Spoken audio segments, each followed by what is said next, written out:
எப்படி ஒரு அம்பியா அமராவதியை மறக்க முடியாதோ, லைலாஞ்சனை மறக்க முடியாது, அது மாதிரி இந்த மௌனராகம் படத்தையும் மோகன் ரேவதி கார்த்திகை மறக்கவே முடியாது.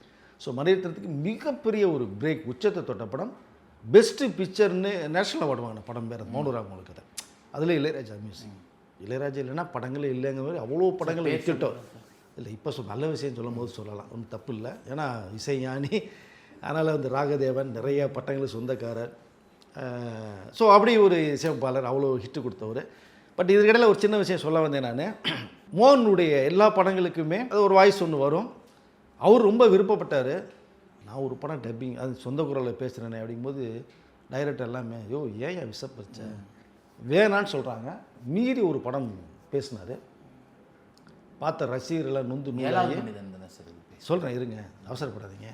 ஒரு படம் டப்பிங் பண்ணுறாரு, பேசுகிறாரு, படம் பார்க்குறாங்க, நல்ல கதை படம் தான், நல்ல ஓடின படம் தான். ரசிகர்கள் மக்கள்லாம் கண்ணாமட்டு திட்ட ஆரம்பிச்சிட்டாங்க. ஏன் மோனுக்கு டப்பிங் வாய்ஸ் போட்டு படம் அவ்வளோ பிஸியாக இருந்தாலும் அவருக்காக டேட்டா வாங்கி நீங்கள் அவர் வாய்ஸில் பேச வச்சுருக்கூடாதா, படத்தையே நீங்கள் நல்ல படத்தை கேவலப்படுத்திட்டீங்களே இப்படி ஒரு வாய்ஸை போட்டு அப்படின்னு கண்ணா பின்னான்னு திட்டி.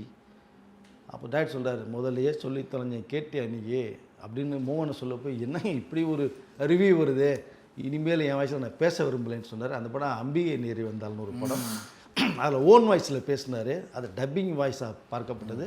இவருக்கு இந்த டப்பிங் கொடுத்தவர் வந்து நம்ம நடிகர் விஜயுடைய தாய் மாமா எஸ்என் சுரேந்தர் அவர்கள் தான். அவருடைய வாய்ஸ் தான் அந்த எஸ்என் சுரேந்தர் வாய்ஸ் கேட்டாலே மோகன் தான் வந்து நிற்பார், அப்படியே கண்ணை மூடிட்டு கேட்டு. இவர் தனியாக ஏதாவது எஸ்என் சுரேந்தரை பேசினா கூட, பாட்டு பண்ணால் கூட மோகனுக்கு பாட்டு பறந்த மாதிரியே இருக்கும் வேறு.